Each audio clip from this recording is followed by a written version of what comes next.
सुप्रभात कक्षा 7 के बच्चों, आप सभी का मेरे चैनल विद्या निकेतन पर एक बार फिर से बहुत बहुत स्वागत है। बच्चों, पिछले वीडियो में जो कि पादपों में पोषण हमने शुरू किया था, उसमें हमने बहुत सारी बातें पौधों के बारे में जानी थी, जिसमें कि हमने ये जाना था कि पेड़ पौधों में पोषण के लिए आवश्यक तत्व कौन कौन से होते हैं, किस प्रकार पौधे अपना भोजन कहाँ से व कैसे बनाते हैं, भोजन बनाने की प्रक्रिया क्या कहलाती है, इस प्रक्रिया में पौधे वायुमंडल से कार्बन डाइऑक्साइड लेते हैं और ऑक्सीजन को छोड़ते हैं, ये भी हमने पढ़ा था। फिर हमने पढ़ा था कि परजीवी, परपोषी और कीटभक्षी पादप क्या होते हैं और वे अपना पोषण कैसे करते हैं। तो अगर आपने मेरी वो वाली वीडियो नहीं देखी है तो आप उसे अवश्य देखें, आपको पाठ बहुत ही अच्छे से समझ में आ जाएगा। और चलिए आज हम शुरू करेंगे मृतजीवी पौधों के बारे में पढ़ाई से। आइए हम शुरू करते हैं अपना पाठ मृतजीवी।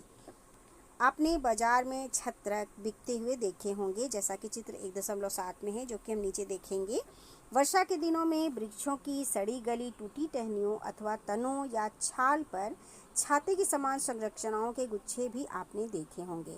आइए देखें कि जीवन यापन हेतु इन्हें किस प्रकार के पोषकों की आवश्यकता होती है और उन्हें वे पोषक तत्व कहाँ से प्राप्त होते हैं। तो आइए ये देखिए, आप सबसे पहले तो आप देखिए छत्रक, जिसे आपने बहुत ही आसानी से देखा होगा या आपने खाए भी होंगे, जो पैकेट में उपलब्ध होते हैं और जिन्हें हम मशरूम के नाम से भी जानते हैं। ये सड़ी गली वस्तुओं पर उगते हैं, ये देखिए, या लकड़ियों पर या पेड़ पौधों की जो टहनियाँ और पत्ते होते हैं, जो बरसात के दिन में इधर उधर आपको मिल जाएंगे देखने को ये आराम से, तो आप उन पर उगते हुए आपने इन्हें ज़रूर देखा होगा। ज़्यादातर ये लकड़ी के टुकड़ों वगैरह पर जो कि भीग जाते हैं उन पे उग जाते हैं ये। क्रियाकलाप 1.2 में हम देखेंगे कि ब्रेड यानी डबल रोटी का एक टुकड़ा लेंगे इसे और पानी में भिगो देंगे। इसे 2-3 दिनों के लिए किसी ऐसी जगह पे रखेंगे जो कि नम हो और गर्म भी हो। तो क्या देखेंगे आप, जब तक आप इसमें देखेंगे कि कुछ छोटी छोटी संरचनाएं इसमें उग आई हैं। ये धब्बे किस रंग के हैं, इन्हें आप आवर्धक लेंस की सहायता से देखें और देखने के बाद इनका अवलोकन करके अपनी नोटबुक में लिखें। आपको ये कैसी दिखेंगी, ये रुई के धागों की समान ये रचनाएं आपको दिखाई देंगी। ये जीव क्या कहलाते हैं, कवक या फंजाई कहलाते हैं। इनकी पोषण प्रणाली और पोषण विधि भिन्न प्रकार की होती हैं। ये मृत एवं विघटनकारी यानी सड़न करने वाली वस्तुओं पर जैव पदार्थों की सतह पर कुछ पाचक रसों का स्राव करते हैं तथा उन्हें साधारण व विलेय के रूप में परिवर्तित कर देते हैं। तो क्या करते हैं ऐसे ये जो कवक हैं, ये जैव पदार्थों पर उगते हैं और क्या करते हैं, कुछ पाचक रसों का स्राव कर देते हैं ये उन पर तथा उनमें साधारण व विलेय के रूप में उनको परिवर्तित कर देते हैं। इसके बाद ये विलयन का भोजन के रूप में अवशोषण करते हैं और इस प्रकार की पोषण प्रणाली को, जिसमें जीव किसी मृत और विघटित जैविक पदार्थों पर, जैविक पदार्थों मतलब कि जो पहले सजीव थे, खराब हो चुके हैं, सड़ गल चुके हैं, ये उनके ऊपर उगकर उनसे अपने पोषक तत्व को प्राप्त करते हैं। तो ऐसे पोषण प्रणाली को हम क्या कहते हैं, मृतजीवी पोषण कहलाती हैं ये। तो आपका एक प्रश्न यहाँ पे बनता है कि मृतजीवी पोषण क्या कहलाते हैं, तो आप क्या लिखेंगे, देखिए आप लिखेंगे मृतजीवी पोषण प्रणाली वह है जिसमें जीव किसी मृत और विघटित जैविक पदार्थों से पोषक तत्व प्राप्त करते हैं, ये आप लिखेंगे। और मृतजीवी किसे कहते हैं, तब आप क्या लिखेंगे, मृतजीवी पोषण प्रणाली का उपयोग करने वाले जीव मृतजीवी कहलाते हैं।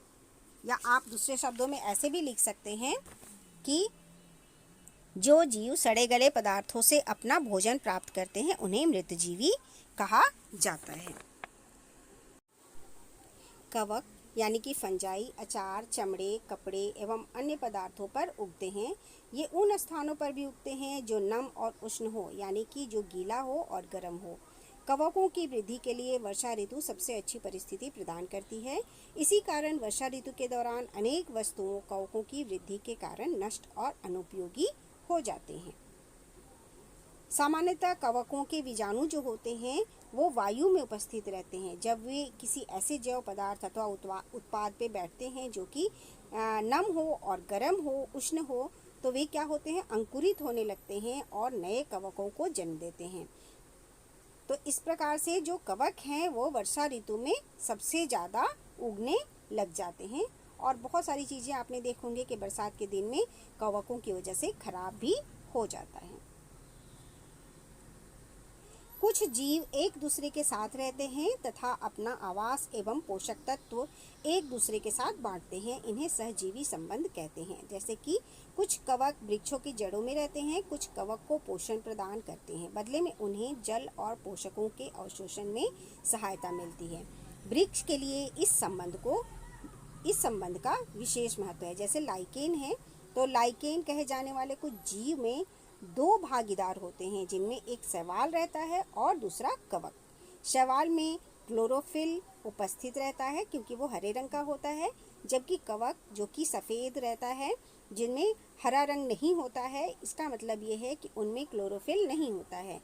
तब क्या होता है, कवक शैवाल को रहने का स्थान दे देता है, उन्हें आवास दे देता है, जल और पोषक तत्व उन्हें उपलब्ध कराता है। और बदले में क्या होता है कि शैवाल प्रकाश संश्लेषण, क्योंकि शैवाल हरा होता है तो उनमें क्लोरोफिल होता है और वो प्रकाश संश्लेषण द्वारा भोजन बनाता है और कवक को दे देता है। तो ये उन दोनों के बीच में क्या हो गया, कवक और शैवाल के बीच में जो संबंध हो गए उसे हम सहजीवी संबंध कहते हैं। बच्चों, कई बार मिट्टी में फसल उगाने के बाद मिट्टी की जो उर्वरा शक्ति है वो कम हो जाती है और उनमें पोषक तत्वों की कमी आ जाती है। उनकी पुनः प्राप्ति कैसे और किस तरह से हो सकते हैं, आइए इसको हम यहाँ पढ़कर जानेंगे। तो देखिए, यहाँ है मृदा में पोषकों की पुनः पूर्ति किस प्रकार होती है। क्या आपने किसानों को अपने खेतों में अथवा मालिकों बगीचे के लॉन और गमलों में खाद और उर्वरक डालते देखा है? क्या आप जानते हैं कि वे इन्हें मृदा में क्यों मिलाते हैं? आप जरूर जानते होंगे बच्चों, और आपने देखा भी होगा। तो वो इसलिए डालते हैं ताकि मृदा की जो उर्वरा शक्ति है उसको बढ़ाया जा सके। आप पढ़ चुके हैं कि पादप मृदा से खनिज पोषक तत्व अवशोषित करते हैं, अतः मृदा में इनकी लगातार कमी हो जाती है। उर्वरक और खाद में नाइट्रोजन, पोटेशियम, फास्फोरस जैसे पोषक तत्व पादपों द्वारा लगातार उपयोग किए जाने के कारण मृदा में उनकी मात्रा यानी मिट्टी में उनकी मात्रा क्या होती है, धीरे धीरे कम होने लगती हैं। इसलिए मिट्टी को उन पोषक तत्वों से समृद्ध यानी परिपूर्ण करने के लिए भूमि में उर्वरा तथा खाद मिलाने की आवश्यकता होती है। यदि हमें पादप के पोषण की आवश्यकता के बारे में ज्ञान हो तो हम न केवल पादपों को उगा सकते हैं बल्कि उन्हें हम स्वस्थ भी रख सकते हैं। पादपों को प्रोटीन बनाने के लिए सामान्यतः नाइट्रोजन की अधिक आवश्यकता होती है। फसल कटाई के बाद मृदा में क्या होता है, नाइट्रोजन की बहुत कमी हो जाती है। यद्यपि वायु में नाइट्रोजन गैस प्रचुर मात्रा में उपलब्ध है, लेकिन जो पेड़ पौधे हैं वो उनका उपयोग उस प्रकार से समर्थ करने के योग्य नहीं होते, जैसे कि वो कार्बन डाइऑक्साइड का उपयोग करते हैं। पौधे नाइट्रोजन को विलेय के रूप में ही अवशोषित कर सकते हैं। कुछ जीवाणु जो कि राइजोबियम के नाम से जाने जाते हैं, वायुमंडलीय नाइट्रोजन को विलेय पदार्थों में परिवर्तित कर देते हैं, परंतु जो राइजोबियम अपना भोजन स्वयं नहीं बना सकते। ये चना, मटर, मूंग, सेम तथा अन्य फलीदार पादपों की जड़ों में रहते हैं तथा उन्हें नाइट्रोजन की आपूर्ति करते हैं। अधिकतर दालें फलीदार पादपों से प्राप्त होती हैं। इनके बदले पादप जो होते हैं राइजोबियम जीवाणु को आवास और खाद्य प्रदान करते हैं, अतः इनमें सहजीवी संबंध होता है, जिसके बारे में हमने अभी पीछे पढ़ा था कि सहजीवी संबंध क्या होता है। तो इनमें क्या होता है, सहजीवी संबंध होता है। जो राइजोबियम होते हैं और जो फलीदार पौधों की जो जड़ें होती हैं उनमें सहजीवी संबंध होता है और इस संबंध का किसानों के लिए विशेष महत्व होता है।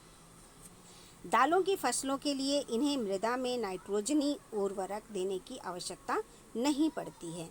यही नहीं, दाल की फसल उगाने के बाद अगली फसल के लिए भी सामान्यतः उर्वरकों की आवश्यकता नहीं होती, क्योंकि जो ये दाल वाले फसल हैं इनकी जड़ों में जो राइजोबियम जीवाणु होते हैं वो आ जाते हैं और उसकी वजह से जो उर्वरा शक्ति है फसलों में मिट्टी में वो अपने आप बढ़ जाती हैं।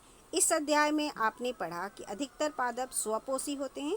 बहुत कम ही पादप अन्य पोषण प्रणाली अपनाते हैं, जैसे कि परजीवी और मृतजीवी परजीवी और मृतजीवी दूसरे पादपों से पोषण प्राप्त करते हैं। सभी प्राणी अपने भोजन के लिए पादप और अन्य प्राणियों पर निर्भर करते हैं, अतः उन्हें विषमपोषी के रूप में समूहीकृत किया गया है।